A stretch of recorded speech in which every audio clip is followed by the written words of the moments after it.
بسم اللہ الرحمن الرحیم۔ السلام علیکم اسٹوڈنٹس، آج کا ہمارا لیکچر ولیم ورڈزورتھ کی شہرہ آفاق نظم دا سولٹری ریپر کے متعلق ہے۔ اسٹوڈنٹس، ولیم ورڈزورتھ انگلش شاعر ہیں اور فطرت سے انتہائی محبت رکھنے والے شاعر ہیں، اور اسی وجہ سے انہیں پوئٹ آف نیچر بھی کہا جاتا ہے۔ یہ نظم دا سولٹری ریپر جو آج ہم پڑھنے کے لیے جا رہے ہیں، یہ ولیم ورڈزورتھ نے اسکاٹ لینڈ کی جب سیاحت کی تو اس دوران لکھی۔ شاعر پہاڑوں کے اوپر جا رہا تھا اور اس نے وہاں پہ ایک لڑکی دیکھی جو کہ سولٹری یعنی تنہا تھی، اور ریپر فصل کاٹ رہی تھی، تو وہ ساتھ ساتھ ایک گانا گنگنا رہی تھی، گانا گا رہی تھی، اور ولیم ورڈزورتھ اس گانے سے نہایت متاثر ہوا، کیونکہ آپ جانتے ہیں کہ ہر علاقے کی اپنی ایک زبان ہوتی ہے، اور اس علاقے کی اپنی زبان میں ہی جو لوگ ہیں وہ گانا گاتے ہیں۔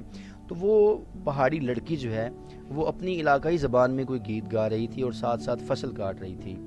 تو ولیم ورڈزورتھ کو اسکاٹ لینڈ کی جو ڈائلیکٹ ہے، جو اس ایک پرٹیکولر ایریا کی تھی، وہ اسے پتہ نہیں تھی، لیکن اس گانے کا جو میوزک تھا، اس کی جو دھن تھی اور اس کی سریلی آواز نے اسے اتنا زیادہ متاثر کیا کہ شاعر جو ہے وہ خاموش رہا اور کافی دیر تک اس کا گانا جو ہے وہ سنتا رہا۔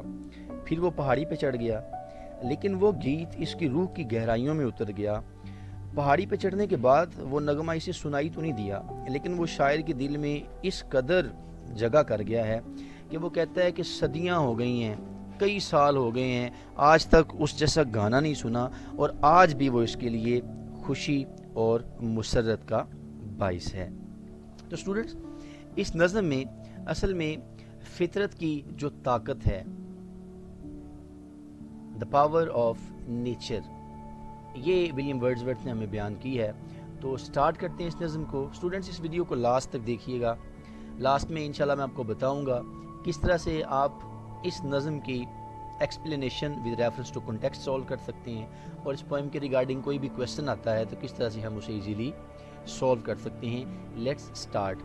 دا سولٹری ریپر، یہ نظم تنہا فصل کاٹنے والی، از ہے این ایکسکویزٹ بیوٹیفل، اوسم خوبصورت، انتہائی دل کو لبھانے والی لیرک گیت ہے بائی ورڈزورتھ، جو ورڈزورتھ نے لکھا ہے۔ یعنی یہ نظم تنہا فصل کاٹنے والی انتہائی خوبصورت گیت ہے جو ورڈزورتھ نے لکھا ہے۔ It is one of the top 10 best poems of the English poetry.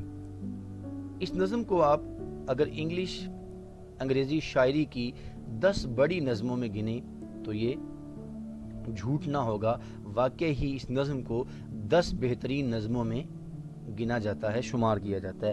It is a romantic poem, اور یہ رومانوی نظم ہے۔ رومانوی نظم مطلب اس میں فطرت کے جو ہیں وہ نظارے ہمارے سامنے پیش کیے گئے ہیں، تخیلات کو پیش کیا گیا ہے۔ رومانٹک پوئٹری، اور نیکسٹ آپ کو بتایا بھی گیا ہے اور بتا بھی رہا ہوں کہ جو رومانٹک پوئٹری ہوتی ہے، رومانوی جو شاعری ہوتی ہے، is marked by love for nature, اسے فطرت سے محبت کہا جاتا ہے۔ جو لوگ جتنی زیادہ فطرت سے محبت کریں گے اتنی زیادہ ہی اسے ہم رومانٹک پوئٹری کاؤنٹ کریں گے۔ Romantics are very much interested in natural world and with life, اور جو یہ رومانٹسزم ایک پوری موومنٹ تھی، اس میں بڑے شاعر جس طرح سے ولیم ورڈزورتھ تھے، اس کے علاوہ جان کیٹس تھے، اس کے علاوہ ہمارے سامنے بہت بڑا نام جو ہے وہ S T Coleridge, Samuel Taylor Coleridge, جس کی آپ نے نیکسٹ پوئم قبلہ خان بھی پڑھنی ہے۔ یہ بڑے شاعر تھے جنہیں مطلب رومانٹسزم کا آپ کہہ سکتے ہیں کہ روح رواں تھے۔ تو یہ جو رومانٹکس تھے، ان کی جو شاعری تھی اسے نیچرل ورلڈ جو ہے وہ بہت زیادہ انکلوڈ تھی اس میں، اینڈ ولیج لائف، اور گاؤں کی زندگی، کیونکہ آپ کو پتہ ہے کہ جو ولیج لائف ہے that is very near to natural life, وہ نیچرل لائف کے بہت قریب ہوتی ہے۔ اسی لیے یہ جو نظم ہے وہ آپ رومانٹک پوئٹری اور رومانٹک پوئم اسے کہہ سکتے ہیں۔ It is based on the poets personal experience, اور یہ نظم جو ہے وہ شاعر کے ذاتی تجربے کے اوپر منحصر ہے۔ دا پوئٹ ریکالز شاعر جو ہے وہ یاد کرتا ہے. ہاؤ کیسے؟ ہی واز کیپٹیویٹڈ کس طرح سے وہ سحر زدہ تھا by the melodious song of a Scottish girl. ایک اسکاٹ لینڈ کی جو لڑکی تھی اس کے میلوڈیس سریلے گانے سے کس طرح سے وہ سحر زدہ تھا, اس کے جادو میں مبتلا ہو گیا تھا. دی ایٹماسفیئر آف دا پوئم, جو ایٹماسفیئر ہے پوئم کا, جو اس نظم کا ماحول ہے اور جو پورا اس میں ہمیں فضا بتائی گئی ہے, and the song of the girl, اور اس لڑکی کا گانا لیو, یہ دونوں چھوڑتے ہیں این انٹرنل ایک دائمی امپریشن تاثر on the mind of the poet, شاعر کے ذہن کے اوپر. یعنی یہ اس نظم کا جو ہمیں ماحول بتایا گیا ہے, اس نظم کی جو فضا بتائی گئی ہے اور اس لڑکی کے گانے کا جو ہمیں بتایا گیا ہے جس طرح سے وہ گا رہی تھی, یہ شاعر کے ذہن کے اوپر ایک دائمی اثر چھوڑتا ہے. The poem deals with the problems of common people, اور اس نظم میں ہمیں جو عام لوگ ہوتے ہیں, جو گاؤں میں رہنے والے لوگ ہوتے ہیں, جو مڈل کلاس فیملی سے تعلق رکھتے ہیں, یا آپ یہ کہہ سکتے ہیں لوئر فیملی سے تعلق رکھتے ہیں, ایسے لوگوں کی مشکلات بھی بیان کی گئی ہیں. یعنی یہاں پہ مشکلات کی اگر بات کرتے ہیں تو ہمارے پاس جو سولٹری ریپر ہے, وہ جو ہائی لینڈ لیس, وہ جو گرل ہے, وہ جو پہاڑی لڑکی ہے, وہ بیچاری اکیلی جو ہے وہ فصل کاٹتی بھی ہے, اس کے پھر وہ گٹھے بھی بناتی ہے, پھر وہ اسے وہاں سے اٹھا کے بھی لے کے جاتی ہے. تو ایک ہی فرد کے ذمے اتنے زیادہ کام ہونا, یہ بھی عام لوگوں کی مشکلات کے بارے میں ہمیں بیان کیا گیا ہے, اور جس انداز میں وہ اس زندگی کو بھی انجوائے کر رہی ہے. That is the kernel of this poem. یہی اصل میں اس نظم کا مغز ہے کہ چاہے وہ مشکلات بھری زندگی گزار رہی ہے, لیکن اس مشکل بھری زندگی میں بھی اس نے اپنی آرام کا, اپنی راحت کا, اپنی تسکین کا سامان بنایا ہوا ہے. کیونکہ گانا جو ہے وہ اس وقت ہی گایا جاتا ہے جب آپ کسی چیز کو انجوائے کر رہے ہوں. تو جس انداز میں وہ گانا گا رہی ہے, یہ انداز جو ہے وہ بڑا ہی متاثر کن ہے اور بڑا ہی پیارا ہے. تو اسی انداز کو جو ہے وہ ولیم ورڈزورتھ نے اس پوئم میں بیان کیا ہے. ان دا پوئم, اس نظم میں ورڈزورتھ ٹیل دس بتاتا ہے about his personal experience of listening, اپنے ذاتی تجربے کا جو اس نے سنا. دا سانگ, گانا of a rustic girl, rustic girl villager girl, ایک دیہاتی لڑکی کا. اس نظم میں ورڈزورتھ میں بتاتا ہے اپنا ذاتی تجربہ جو اس نے ایک دیہاتی لڑکی کا گانا سنا. دی ہائی لینڈ گرل, یہ پہاڑن لڑکی, از اے کامن گرل, ایک عام لڑکی ہے. وہ از انوسینٹ, جو بڑی معصوم ہے, اینڈ لولی, اور بڑی پیاری ہے. یہ پہاڑن لڑکی جو ہے وہ ایک عام لڑکی ہے, لیکن وہ بڑی پیاری بھی ہے اور معصوم بھی ہے.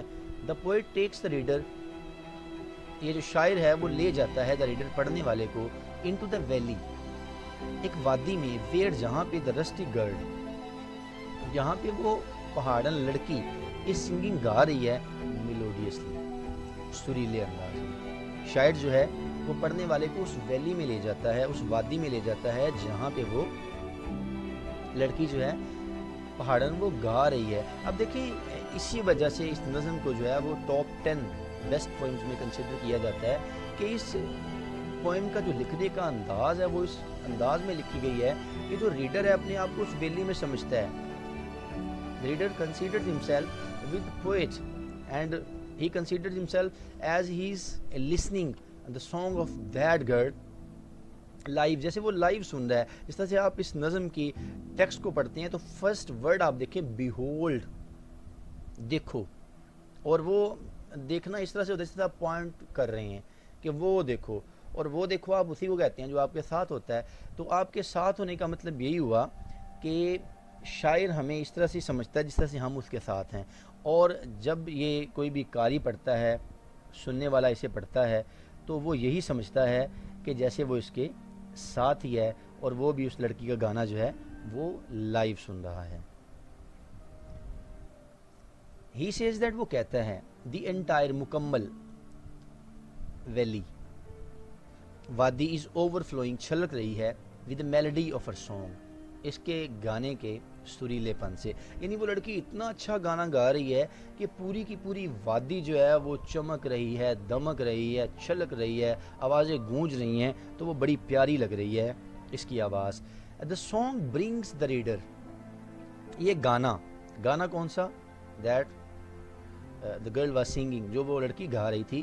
brings the reader وہ قاری کو, پڑھنے والے کو لے جاتا ہے into the musical, ایک موسیقائی اینڈ رومانٹک ورلڈ اور رومانوی دنیا آف برڈز, پرندوں کی. یہ گانا جو ہے وہ سننے والوں کو پرندوں کی موسیقائی اور رومانوی دنیا میں لے جاتا ہے. یعنی پرندے جو ہیں وہ جب گاتے ہیں تو you can say that the song of the bird is some kind of solace for the listeners. یعنی پرانے وقتوں میں جب ہمارے پاس انٹرٹینمنٹ کے جو سورسز ہیں وہ کم ہوا کرتے تھے تو لوگ جو ہیں وہ بہت زیادہ مطلب محظوظ ہوتے تھے جب انہیں پرندوں کے جو ہے وہ گانے سننے کو ملتے تھے. اس لیے آپ نے سنا ہوگا کہ بلبل کے گانے جو ہیں وہ کوئل کے گانے ہیں وہ بہت زیادہ سلیس اور بہت زیادہ تسلی کا باعث تھے. تو یہ گانا بھی اس انداز میں گایا گیا ہے جس طرح سے پرندے جو ہیں وہ خوشیاں بانٹتے ہیں, پرندے جو ہیں وہ تسلی دیتے ہیں. اس لڑکے کا گانا بھی ایک قسم کی تسلی ہے. ورڈزورتھ کمپیئرز, ورڈزورتھ موازنہ کرتا ہے ہر سانگ اس لڑکی کے گانے کا with the song of a nightingale in Arabian deserts. Wordsworth اس لڑکی کے گانے کو ایک بلبل کے گانے کے ساتھ موازنہ کرتا ہے جو کسی عرب کے صحراؤں میں گا رہی ہے. یعنی عرب کے صحراؤں میں جب بینڈز اور کاروان وغیرہ جاتے تھے تو وہاں پہ جب کارواں جاتے تھے تو وہ رکتے تھے کہیں بھی آرام کرنے کے لیے, تو وہاں پہ جب رکتے تھے تو بلبل جو ہے وہ ان کے لیے آرام کا باعث تھی. جب وہ گانا گاتی تھی تو لوگ اپنی مشکلات جو ہیں وہ بھول جاتے تھے, لوگ اپنی تھکن بھول جاتے تھے. تو اسی طرح وہ کہتا ہے کہ میں تو یہ سمجھتا ہوں کہ یہ لڑکی جو ہے وہ نائٹنگیل یعنی بلبل سے بھی اچھا گانا گا رہی ہے. دا سانگ آف گرل, اس لڑکی کا گانا از مور سودنگ دین, وہ زیادہ آرام دہ ہے دین دیٹ آف اینی نائٹنگیل, کسی بھی بلبل کے گانے سے. یعنی کسی بھی بلبل کے گانے سے زیادہ جو آرام دہ گانا ہے وہ اس لڑکی کا ہے. سملرلی اسی طرح ہر سانگ اس کا گانا از مور ایکسائٹنگ, وہ زیادہ پرجوش ہے than the song of the cuckoo, جو کوئل کے گانے سے بھی زیادہ پرجوش ہے, وچ جو کہ بریکس توڑ دیتا ہے دا سائلنس آف سیز, سمندروں کی خاموشی کو ود اٹس سنگنگ, اپنے گانے کے ساتھ. اب ورڈزورتھ یہ بھی کہتا ہے کہ اس لڑکی کا گانا کوئل کے گانے سے بھی زیادہ پرجوش ہے, اور کوئل کا گانا تو ایسا گانا ہوتا ہے جو سمندروں کی خاموشی توڑ دیتا ہے. سمندروں کی خاموشی کا مطلب کیا ہوا کہ انتہائی زیادہ خاموشی بھی چھائی ہوئی ہو تو اس کا گانا جو ہے وہ بڑی دور تک سنائی دیتا ہے اور بہت زیادہ لوگ اس سے محظوظ ہوتے ہیں. یعنی سمندروں کی خاموشیوں کو توڑتا ہوا, چیرتا ہوا یہ گزر جاتا ہے گانا, اور یہ گانا جو ہے وہ اتنا خوبصورت ہوتا ہے کہ اس کو سن کے لوگ جو ہیں وہ بہت زیادہ لطف اندوز ہوتے ہیں. The poet says that, شاعر کہتا ہے he cannot understand the language of the song of the girl, کہ وہ اس لڑکی کے گانے کی زبان کو نہیں سمجھ سکتا. یعنی زبان کا مطلب یہ ہے کہ آپ دیکھیں اگر کسی بھی ایریا میں آپ رہتے ہیں تو ہر 20 کلومیٹرز کے بعد لینگویج جو ہے وہ ویری کرتی ہے, وہ چینج ہو جاتی ہے, اس کا ایکسپریشن چینج ہوتا ہے, اس کا ایکسنٹ چینج ہوتا ہے. تو اب اگر آپ کسی ایک ایریا میں رہ رہے ہیں, آپ اگر فرض کریں انگلش سوسائٹی کی بات کریں تو وہاں انگلش میں بھی کافی ساری ڈائلیکٹس ہیں. آپ اردو کی بات کریں اس میں ویری کرتی ہے, پنجابی ہے وہ ویری کرتی ہے. آپ ایک ایریا میں رہ رہے ہیں, نیکسٹ 20 کلومیٹرز پہ جائیں گے وہاں کی پنجابی زبان اور ہوگی, وہاں کی سندھی زبان اور ہوگی, وہاں پہ بلوچی, اگر آپ ہندی کی بات کریں, آپ کوئی بھی گجراتی, بھوپالی کوئی بھی بات کرتے ہیں تو وہ 20 کلومیٹرز پہ چینج ہو جاتی ہے. تو آپ اب اس زبان کو اگر نہیں بھی سمجھ سکتے لیکن وہ میوزک جو ہے اس کو آپ ضرور سن سکتے ہیں, اس سے محظوظ بھی ہو سکتے ہیں. اور یہی بات ولیم ورڈزورتھ نے کی ہے. وہ کہتا ہے کہ وہ اس لڑکی کے گانے کی زبان کو تو نہیں سمجھ سکتا, he cannot understand the theme of her song. اگر زبان نہیں سمجھی تو ظاہری بات ہے اس نظم کا جو مرکزی خیال ہے, اس گانے کا جو مرکزی خیال ہے وہ بھی نہیں سمجھ سکا. بٹ لیکن he still enjoys it, لیکن وہ پھر بھی اس سے لطف اندوز ہوتا ہے. he wishes, اس کی خواہش ہے ٹو نو, کہ وہ جانے اباؤٹ دا تھیم, کہ اس کا مرکزی خیال کیا ہے. بٹ لیکن nobody is there to tell him, لیکن کوئی بھی وہاں پہ اسے یہ بتا نہیں سکتا. Why? Because he was alone there. وہ وہاں اکیلا تھا، اس لیے اسے کوئی بتا نہیں سکتا کہ اس گانے کا مرکزی خیال کیا ہے، وہ لڑکی کیا گا رہی تھی، اس لڑکی کے گانے کا جو مرکزی خیال تھا وہ کیا تھا۔ تو اگر وہ کسی سے پوچھنا چاہے کہ یہ لڑکی کیا گا رہی ہے تو وہ پوچھ نہیں سکتا، اس کی وجہ یہ تھی کہ وہاں کوئی موجود ہی نہیں تھا۔ پھر وہ اپنے ذہن میں ہی وہ فرض کرتا ہے that she might be singing, ہو سکتا ہے وہ گا رہی تھی اباؤٹ سم اولڈ بیٹلز، شاید وہ پرانی کسی جنگوں کے واقعات کے بارے میں بات کر رہی ہو، مس ہیپس یا کوئی حادثاتی واقعہ ہوا ہو، اینڈ سوروز یا مشکلات کے بارے میں، اور even about some ordinary matters of every day life, یا روزمرہ کے جو عام سے زندگی کے معاملات ہوتے ہیں۔ اب اگر آپ گانا بھی کچھ سنتے ہیں تو گانے میں یہی چیزیں ہوتی ہیں، مطلب اگر آپ کسی گانے کو سنتے ہیں، کسی ہیرو کی بات ہو رہی ہوتی ہے یا کسی لو افیئر کی بات ہو رہی ہوتی ہے، کوئی اپنی مشکل کی بات کرتا ہے، کوئی کسی حادثاتی موت کی بات کرتا ہے، حادثاتی واقعے کی بات کرتا ہے، تو exactly he was unable to tell about the theme of that song that was being sung by that Highland girl, but he supposes that she might be singing about some old battles, mishap or sorrows. تو شاید وہ ہو سکتا ہے کہ وہ کسی جنگ کے بارے میں بات کر رہی ہو، کسی واقعے کے بارے میں بات کر رہی ہو، کسی مشکل کے بارے میں، کسی تکلیف کے بارے میں بات کر رہی ہو، یا زندگی کے روزمرہ جو کام ہیں ان کے بارے میں بات کر رہی ہو، لیکن وہ ہمیں ایگزیکٹ بتا نہیں سکتا کیونکہ اس کی جو لینگویج ہے وہ نہیں سمجھ سکا۔ لیکن دیکھیے اسٹوڈنٹس، اگر لینگویج نہیں بھی سمجھ سکا تو اسی لیے کہا جاتا ہے جو پیار ہے، جو فطرت ہے، اس کی کوئی زبان نہیں ہوتی، وہ اپنی جگہ ڈھونڈ لیتا ہے، وہ وہاں جگہ کٹ جاتا ہے جہاں پہ اس کی اصل جگہ ہوتی ہے۔ تو وہی وہ کہتا ہے whatever may be the theme of her song, اس کے گانے کا جو بھی تھیم ہو، کوئی بھی مرکزی خیال ہو، her song has an everlasting effect, اس کے گانے کا ایور لاسٹنگ، ہمیشہ رہنے والا دائمی ایفیکٹ، تاثر ہے آن دا پوئٹس ہارٹ، شاعر کے دل میں۔ یعنی وہ اس لڑکی کے گانے کو سمجھ نہیں سکا، لیکن گانے کے اندر جو سریلا پن ہے، جو اس میں درد ہے، جو اس میں پیار ہے، جو اس میں محبت ہے، اس میں جو فرحت اور اس میں جو آرام ہے، وہ اس شاعر کے دل میں گھر کر گیا ہے، اس کا اب اثر ہو گیا ہے اور وہ ہمیشہ رہے گا۔ اور اسی لیے وہ کہتا ہے کہ وہ چاہے اب جو ہے وہ بہت دور چلا گیا ہے، لیکن پھر بھی یہ ہے کہ اس نے اس جیسا گانا نہیں سنا۔ اور لاسٹ لائنز بھی اگر آپ دیکھتے ہیں، I listened motionless and still, and as I mounted up the hill, the music in my heart I bore, long after it was heard no more.